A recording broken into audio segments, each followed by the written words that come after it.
Hello everyone, this is Dheeraj Suri and I welcome you all in Dheeraj Suri classes. So now from today we are starting a new topic and it is population growth, and we are studying this topic in development economics, and we are going to study this topic from the reading Debraj Ray, chapter number 9, population growth and economic development. देखिए, world की जो population है ना वो लगातार बढ़ रही है। आज जितने लोग इस अर्थ पे हैं आज से पहले कभी नहीं थे। हर बीतते दिन के साथ पॉपुलेशन बढ़ रही है। तो यहाँ पे दो क्वेश्चंस हैं। क्या पॉपुलेशन इंक्रीजिंग रेट से बढ़ रही है, कांस्टेंट रेट से बढ़ रही है, डिक्रीजिंग रेट से बढ़ रही है? दूसरा क्वेश्चन, क्या पॉपुलेशन का बढ़ना is it good from economic perspective और इज इट नॉट गुड?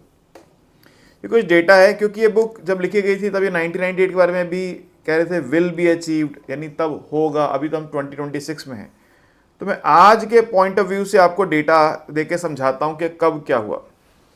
देखो, 1804 में पॉपुलेशन थी 1 बिलियन और 1927 में जाके हो गई 2 बिलियन। मतलब 1 बिलियन से 2 बिलियन जाने लगे उसको 123 ईयर्स। 123 ईयर्स।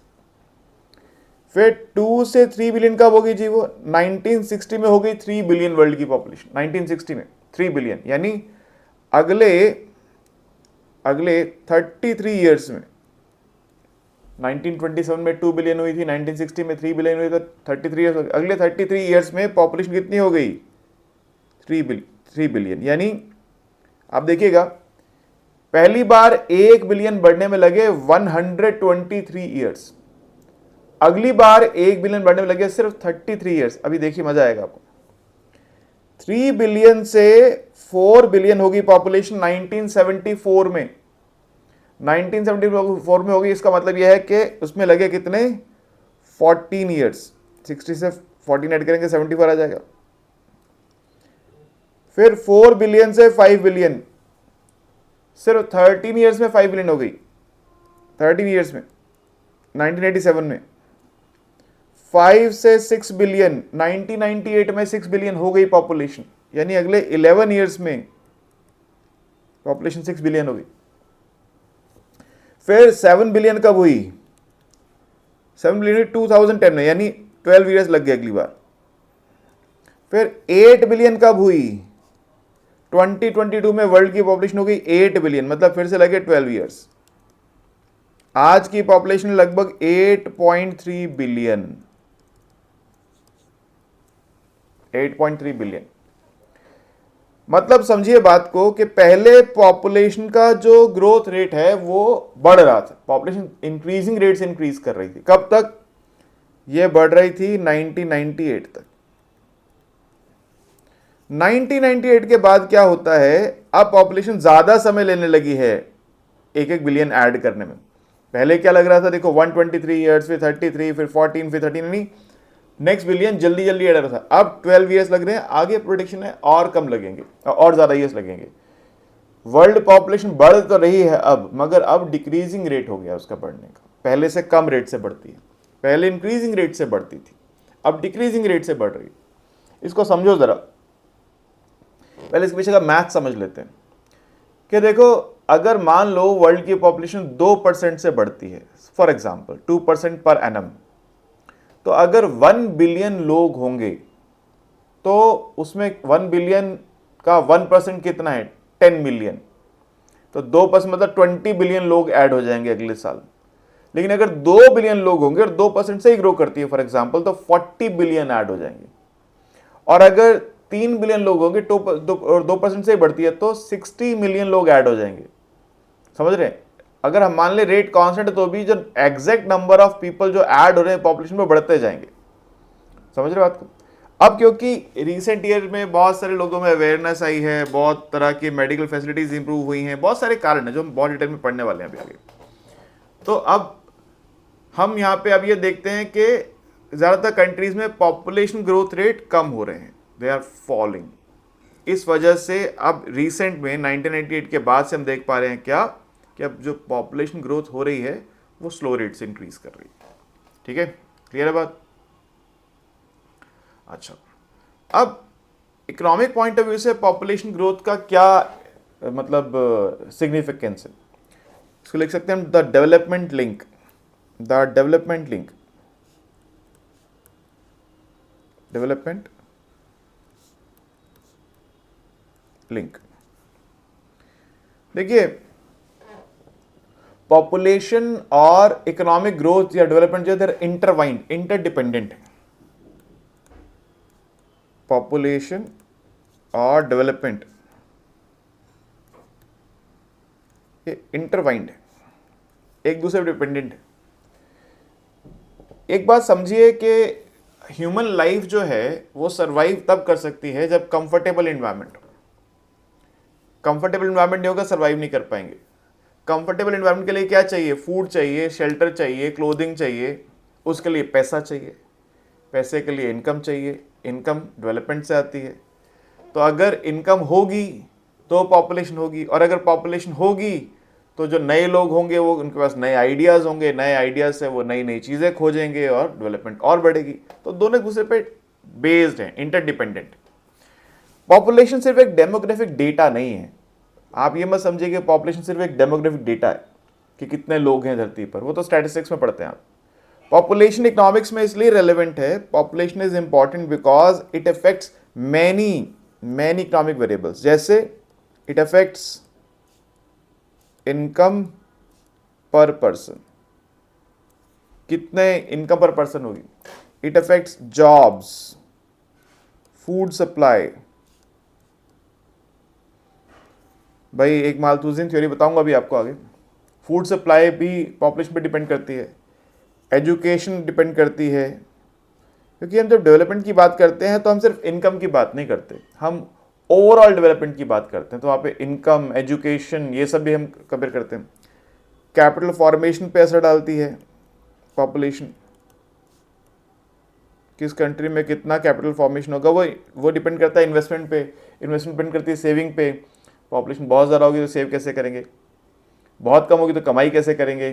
तो एक बैलेंस ज़रूरी होता है, ठीक है। और ये असर डालती है किसके ऊपर? पॉवर्टी के ऊपर, असर डालती है इनइक्वालिटी पर।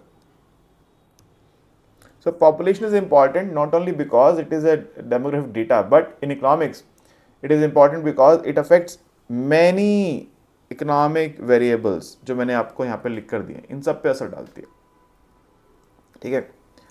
अब जो हमारे ऑथर हैं देवराज रे, वो एक एथिकल क्वेश्चन पूछते हैं, ethical and economic perspective. Question ये है, is population growth inherently bad? Is population growth inherently bad? क्या ये बैड होती है? क्या पॉपुलेशन ग्रोथ नहीं होनी चाहिए? आप खुद से सोचिए, आप क्या सोचते हैं इस बारे में। अभी बोलिए मत, सोचिए मन में पर कि पॉपुलेशन ग्रोथ रेट ज़्यादा होना या पॉपुलेशन ग्रोथ होना ये अच्छा है या ये बुरा है। इसके दो तीन मैं आपको पर्सपेक्टिव देता हूँ। आपने सोच लिया होगा अब तक, शायद नहीं सोचा, वीडियो पॉज कीजिए, सोचिए, फिर सुनिए आगे वीडियो, देखिए मैं क्या बोल रहा हूँ। पहला पर्सपेक्टिव है पर कैपिटा पर्सपेक्टिव, द पर कैपिटा पर्सपेक्टिव। देखिए, जो इकोनॉमिक थ्योरीज हैं या जो इकोनॉमिक नोशंस हैं वो एक्चुअली बायस्ड हैं, हम ऐसा मानते हैं। वो बायस्ड हैं उन लोगों के फेवर में जो ऑलरेडी पैदा हो चुके हैं, और वो बायस्ड हैं उन लोगों के अगेंस्ट, या न्यूट्रल है उनके अगेंस्ट जो भी पैदा नहीं हुए। हम उनके बारे में सोच ही नहीं रहे जो पैदा नहीं हुए, हम उनके बारे में सोच रहे हैं जो पैदा हो चुके हैं। हम क्या कहते हैं? हम ये कहते हैं कि अगर पॉपुलेशन ज़्यादा होगी, यानी और लोग धरती पे आ जाएंगे, तो जो रिसोर्सेज अवेलेबल हैं, जो अवेलेबल लोग उस समय होंगे, उनकी पर यूनिट अवेलेबिलिटी कम हो जाएगी। तो आने वाले लोगों को रोको, जो और लोग पैदा हो सकते हैं उनको रोको, पॉपुलेशन को मत बढ़ने दो। तो आप फेवर कर रहे हैं किसका? जो ऑलरेडी पैदा हो चुके हैं। ये नहीं कह रहे जो पैदा हो रहे हैं उनको मार दो, ये तो नहीं कहा किसी ने, ना ऐसा कह सकता है कोई। क्या कह रहे हैं? जो और पॉपुलेशन बढ़ सकती है उसको रोक दो, पॉपुलेशन को मत बढ़ने दो। यानी जो और लोग धरती पे पैदा हो सकते हैं उनको रोक दो। यानी ये जो थ्योरी है पर कैपिटा पर्सपेक्टिव, ये बायस्ड है। It is biased towards those who have already been born, जो पैदा हो चुके हैं उनके फेवर में, उनकी परवाह नहीं कर रही जो पैदा नहीं हुए हैं। कहीं शायद लाइन लगी होगी जहां लोग धरती पे आने के लिए लगे होंगे लाइन में। एक मूवी देखी थी ना, कौन सी वाली थी, कोई एक, क्या नाम, अमिताभ बच्चन की मूवी थी जहां वो मरने के बाद जाता है, भूतनाथ टू, मरने के बाद पहुंच जाता है ऊपर, ऑफिस खुला होता है, वहां लाइन लगी होती है, सब जो यहाँ से धरती से मर के जाते हैं वहां पे उनको कहाँ कहाँ भेजना है उसकी पूरी फाइलें बनी हुई होती हैं। तो ऐसे हो सकता है आने की भी कोई लाइन लगी हो कहीं पर, और यहाँ के जो इकोनॉमिस्ट है वो क्या बोल रहे हैं, ना मत आने दो, रोक दो भाई, दरवाज़ा बंद कर दो, मत आने दो उनको। तो ये थ्योरी जो है, ये जो मैं बोल रहा हूँ आपको समझा रहा हूँ, ये देवराज रे कह रहे हैं, ठीक है। तो आप वही लिखेंगे जो ऑथर आपको कह रहे हैं। आप जो बुक पढ़ते हैं उसको सिर्फ आपको उसके पॉइंट ऑफ व्यू को जस्टिफाई करना है, कोई अपना व्यू पॉइंट हम नहीं देते यहाँ पर। लिखना चाहे लिख लीजिए। बिकॉज इट इज डिफिकल्ट, इसको लिख लीजिए, because it is difficult to value unborn lifes, जो पैदा नहीं उनको वैल्यू करना मुश्किल है। Economist often use per capita welfare, economist often use per capita welfare, क्या होता है, resource per person, per capital welfare मतलब resource per person, as a yardstick, as a yardstick. If population grows faster than resources per capita welfare falls. If population grows faster than resources, then per capita welfare falls. अगर population resource के बढ़ने के मुकाबले ज़्यादा तेज बढ़ेगी तो per capita welfare fall करेगा.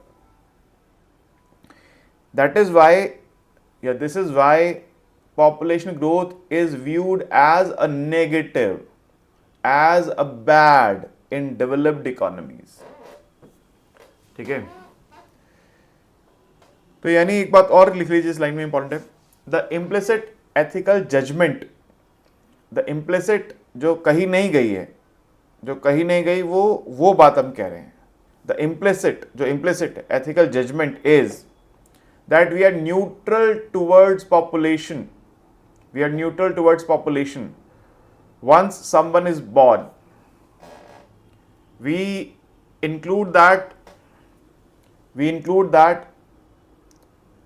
include that someone as worthy of all the rights and privileges of existing humanity. जो पैदा हो चुका है उसको सब राइट्स है, ह्यूमैनिटी के सब राइट्स मिल जाएंगे उसको, ठीक है। At the same time, our focus on per capita welfare means that we are indifferent to the unborn. हम जो पैदा नहीं हुए उनकी चिंता नहीं कर रहे हैं। ये एक इम्प्लिसिट स्टेटमेंट है जो हम रीडिंग बिटवीन द लाइंस कर रहे हैं, कि जब हम ये कहते हैं, डेवलप कंट्रीज ये कहती है पॉपुलेशन ग्रोथ होने से पर कैपिटा अवेलेबिलिटी रिसोर्स की कम हो जाएगी, तो यानी जो पैदा हो गए उनको आप अवेलेबल रिसोर्स देना चाहते हैं, लेकिन जो पैदा नहीं हो पाए उनको आप आने से रोक देना चाहते हैं, ठीक है। तो ये एक एथिकल क्वेश्चन है। हम यहाँ पे क्वेश्चन का आंसर नहीं कर रहे हैं, हम सिर्फ क्वेश्चन पुट अप कर रहे हैं, इतनी सी बात। एक और आर्गुमेंट है, उसको बोलते हैं प्रोडक्टिविटी आर्गुमेंट। बैड के आर्गुमेंट्स में दूसरा है प्रोडक्टिविटी आर्गुमेंट। प्रोडक्टिविटी आर्गुमेंट, देखो जितने ज्यादा लोग होंगे उतने ज्यादा ब्रेन्स होंगे, उतने ज्यादा हाथ होंगे काम करने के लिए। ज्यादा ब्रेन्स होंगे तो ज्यादा नए आइडियाज आएंगे जो डेवलपमेंट में हेल्प करेंगे। ज्यादा हाथ होंगे तो प्रोडक्टिविटी ज्यादा कर पाएंगे हम लोग। तो ये एक पॉजिटिव बात है कि पॉपुलेशन का ज्यादा होना बेनिफिशियल होता है। पिछला वाला क्वेश्चन पॉइंट जो था वो पर कैपिटा आर्गुमेंट जो था वो एक तरह से नेगेटिवली व्यू कर रहा था पॉपुलेशन को, ग्रोथ को, ये पॉजिटिव व्यू कर रहा है। लिख लो इस बात को भी, population growth can be positive. A larger population means more brains to think up solutions, more hands to increase productivity. ठीक है, so because necessity is the mother of invention, so higher population might lead to generation of higher rate of ideas and which can lead to more development. ठीक है, अच्छा, एक है political fear. Political fear, ये जो develop countries है ना, ये एक स्टेज क्रॉस कर चुकी हैं। देखो पहले क्या होता है, डेमोग्राफिक ट्रांजिशन होती है, पहले बर्थ रेट डेथ रेट दोनों ज़्यादा होते हैं। फिर क्या होता है कि जब मेडिकल फैसिलिटीज़ इंप्रूव होती हैं तो पहले डेथ रेट फॉल करता है, बर्थ रेट ऊपर बना रहता है, तो वहाँ पे होता है पॉपुलेशन एक्सप्लोजन। फिर लोगों को समझ में आता है कि अब हमको ज़्यादा बच्चे की ज़रूरत, इस पहले बच्चे ज़्यादा लोग क्यों करते रहे कि भाई 7-8 बच्चे करेंगे, कितने सर्वाइव करेंगे किसी को पता नहीं होता था। अब जब लोगों को समझ में आता है कि अब मेडिकल फैसिलिटीज़ बेटर हैं, तो फिर लोग 1 या 2 चिल्ड्रन पे आ जाते हैं कि इतने ही बच्चे फैमिली में होने चाहिए, तो बर्थ रेट फॉल कर जाता है, तो फिर पॉपुलेशन स्टेबल हो जाती है वहाँ पे। ये जो डेवलप कंट्रीज़ हैं ये सारी डेमोग्राफिक ट्रांजिशन की स्टेजेस क्रॉस कर चुकी हैं। डेवलपिंग कंट्रीज़ अभी बीच में रास्ते में, कोई फर्स्ट स्टेज पर है, कोई सेकंड स्टेज पर है। फर्स्ट स्टेज मतलब जहाँ बर्थ रेट भी ज़्यादा है, डेथ रेट भी ज़्यादा है। सेकंड स्टेज मतलब जहाँ डेथ रेट फॉल कर चुका है, बर्थ रेट ज़्यादा है। अब ये जो डेवलप कंट्रीज़ हैं क्या कहती हैं कि अगर डेवलपिंग कंट्रीज़ में पॉपुलेशन बढ़ती रही तो वहाँ ज़्यादा लोग हो जाएंगे, वहाँ ज़्यादा लोग हो जाएंगे तो क्या होगा, वो ज़्यादा पावरफुल हो जाएंगे। क्योंकि ये बात तो वो भी मानते हैं कि ज़्यादा आदमी होना, ज़्यादा लोग होना मतलब ज़्यादा आइडियाज़ होना, ज़्यादा ब्रेन्स होना, ज़्यादा लेबर फोर्स होना मतलब ज़्यादा प्रोडक्टिविटी कर पाना। तो उनको लगता है ऐसा होने से जो पावर है वो ज़्यादा पावर इन डेवलपिंग कंट्रीज इनके हाथ में आ जाएगी और हम पावरलेस हो जाएंगे। तो उनका पॉलिटिकल फियर है ये, ठीक है। तो इसलिए वो कहते हैं पॉपुलेशन ग्रोथ बैड है, इस वजह से वो कहते हैं। हम सिर्फ, मैं फिर से बोल रहा हूँ, क्वेश्चंस पुट अप कर रहे हैं, हम किसी क्वेश्चन को आंसर नहीं कर रहे हैं। लिख लीजिए, there is a sophisticated view, there is a sophisticated view की जगह कह लीजिए fear, sophisticated fear, there is sophisticated fear in developed nations that population growth in developing countries will shift the global balance of power, making developing countries more powerful at the expense of developed countries. तो developing countries ज़्यादा powerful हो जाएंगी, ठीक है। तो एक question ये है कि क्या population bad है, उसके बारे में हमने 3 आइडियाज़ दिए हैं सिर्फ, हमने किसी को भी सही गलत नहीं कहा। तो अगर एग्जाम में पूछता है ये क्वेश्चन आपसे, इस पॉपुलेशन ग्रोथ इनहेरेंटली बैड, तो ये तीनों आइडियाज आपको लिख देने, ठीक है। अब एक और इंपॉर्टेंट बात समझिए जरा। एक इकोनॉमिस्ट हुए थॉमस माल्थस, उन्होंने दिया था डूम्सडे प्रेडिक्शन, डूम्सडे प्रेडिक्शन। सभी धार्मिक ग्रंथों में भी इसका जिक्र होता है। जजमेंट डे आएगा, प्रलय आएगी, अलग अलग रिलीजियंस बुक्स में अलग तरह से उसको लिखते हैं, मगर वो क्या कहते हैं कि एक दिन ऐसा आएगा जिस दिन खत्म, मानवता खत्म हो जाएगी। Thomas Malthus religious point of view से नहीं बोलते, वो क्या कहते थे, वो कह रहे थे कि 1798 के आसपास की प्रेडिक्शन है, बहुत पुरानी हो गई, सच नहीं हुई है। उनका कहना था कि जो हमारी एग्रीकल्चरल प्रोडक्टिविटी की ग्रोथ रेट है उससे ज़्यादा ग्रोथ रेट पॉपुलेशन की है। तो एक दिन ऐसा आएगा कि अर्थ पे लोगों के लिए खाने के लिए फूड नहीं होगा, लोग भूख से त्राही त्राही करके मर जाएंगे। ये डूम्सडे प्रेडिक्शन था उनका, ठीक है। जबकि हुआ क्या, हुआ ये कि पॉपुलेशन तो बढ़ी, मैंने आपको बताया अभी, देखो वो 1798 में आए थे, उस समय तो हम 2 बिलियन भी नहीं हुए थे, है ना, 1 बिलियन के आसपास चल रही थी पॉपुलेशन। उसके बाद तो कितने बिलियंस हो गए, आज 8.3 बिलियंस हो गए।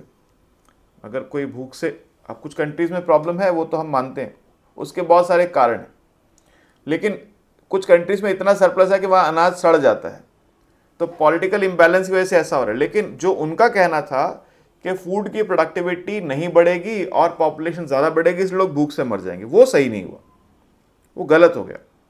क्योंकि ये जो आर्ग्यूमेंट है कि जब नए लोग आएंगे, ज़्यादा पॉपुलेशन होगी, ज़्यादा ब्रेन्स होंगे, ज़्यादा आइडियाज़ होंगे, डेवलपमेंट बढ़ेगी, उसने काम किया, उस आइडिया ने काम किया और इस तरह काम किया कि पॉपुलेशन ग्रोथ तो हुई लेकिन food productivity many many folds have increased. इससे वो जो उनका आर्गुमेंट था, पेसिमिस्टिक व्यू था, वो सही नहीं हुआ। देख लीजिए doomsday predictions. Doomsday predictions refers to pessimistic theories suggesting that rapid population growth might inevitably lead to economic collapse, famine, and resource exhaustion. This was given by Thomas Malthus in the year 1798. He argued that while population grows geometrically, food production grows only arithmetically. Food production only grows arithmetically. ठीक है? Population will eventually outstrip the Earth's carrying capacity, leading to positive checks. उन्होंने कहा positive checks, जैसे for example famine, disease, wars, that will forcibly reduce the population. But actually more population या higher population implied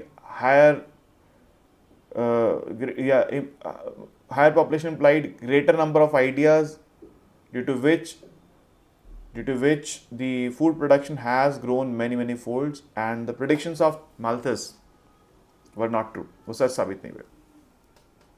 ठीक है, clear होगी बात।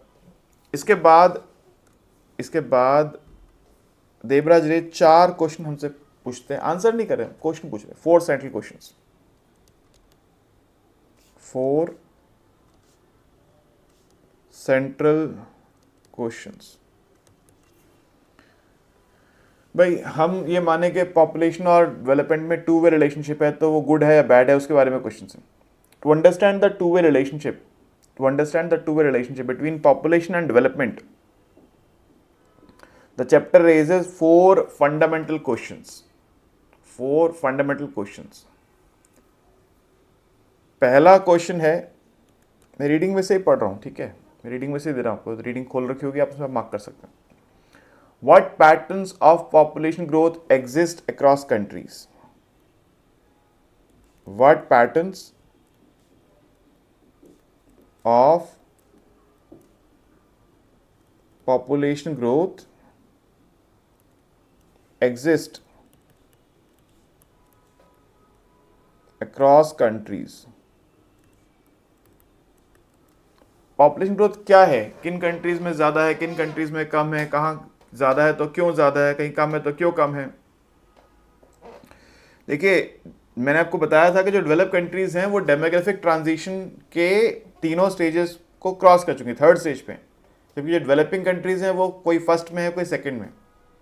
इस वजह से बेसिकली उनका जो पॉपुलेशन ग्रोथ रेट्स हैं वो डिफरेंट है, बेसिक वजह ये है। ठीक है, दूसरा क्वेश्चन पूछते हैं, what determines fertility at household level, यानी एक परिवार में कितने बच्चे होंगे तय कौन करता है। आप देखते हैं कुछ फैमिलीज में एक ही बच्चा होता है, किसी में 2 हैं, किसी में 3 हैं, किसी में 4 हैं, किसी में 5 हैं, तो ये तय कौन करता है। आप कहेंगे वो पेरेंट खुद तय करते हैं। इसके बहुत सारे कारण, एक कारण होता है socio economic reasons. Socio economic मतलब वो सोसाइटी का नॉर्म क्या है। आप एक ऐसी सोसाइटी में रहते हैं, एक ऐसे एरिया में, एक ऐसे रीजन में रहते हैं जहां ज़्यादातर कपल्स वर्किंग हैं, हस्बैंड वाइफ दोनों वर्किंग है, ऐसी सिचुएशन में उनके पास समय ही नहीं है कि वो चाइल्ड रियरिंग के लिए समय दे पाए, तो वो 1 या 2 बच्चे पे ही रुक जाते हैं।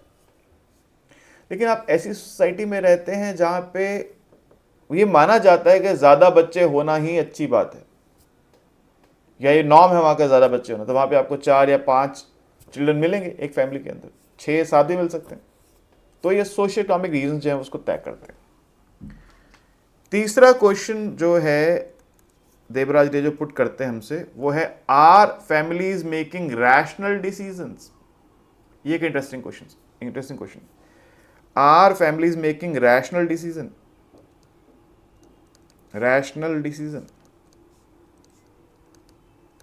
सोचिए, जिन फैमिलीज में हस्बैंड वाइफ दोनों वर्किंग हैं, चाइल्ड रियरिंग का टाइम नहीं है, तो एक ही बच्चे पे रुक गए, एक बच्चा ही बहुत है। 2 पे रुक गए, 2 बच्चे बहुत है, वो बेटर है, या जिन फैमिलीज ने ये डिसाइड किया कि 5, 6, 7, 8 बच्चे होने चाहिए, भरा पूरा परिवार होना चाहिए, वो बेटर है? ऑब्वियसली ज्यादातर लोग यहां पे ये बोलेंगे कम बच्चे होना ज्यादा बेटर है। ठीक है, हमको इस क्वेश्चन में पूछना यह है कि क्या हाउस होल्ड जो है वो रैशनल है या नहीं। ये 2 तरह से हम इसको आंसर कर सकते हैं। लिख लीजिए इस बात को। This is a difficult question. जो क्वेश्चन था क्या, are families making rational decisions? This is a difficult question that we must address at 2 levels. 2 levels पे हमको इसको एड्रेस करना है। एक है हमारे पास internal level,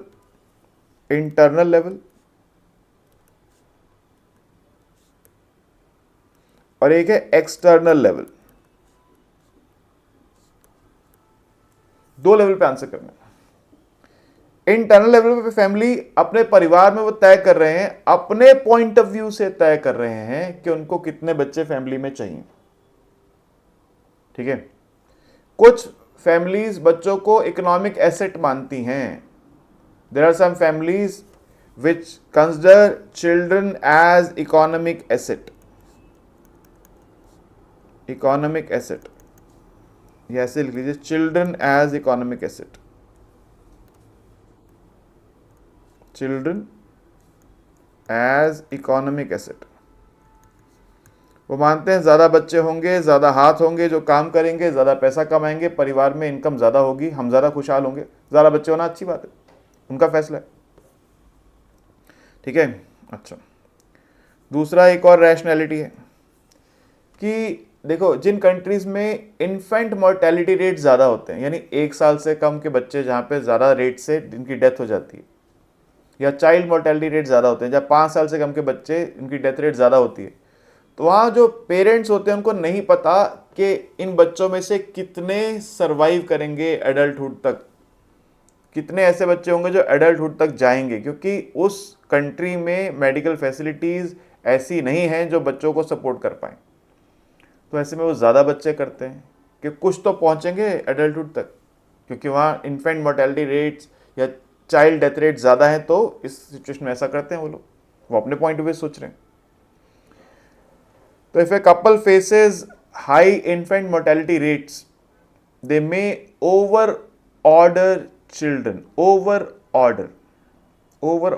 children to ensure that at least 1 or 2 survive into adulthood to support them.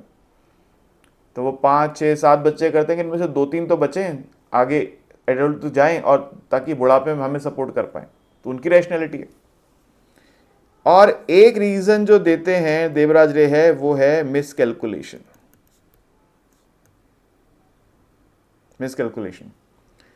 ठीक है, या फेलियर ऑफ फैमिली प्लानिंग।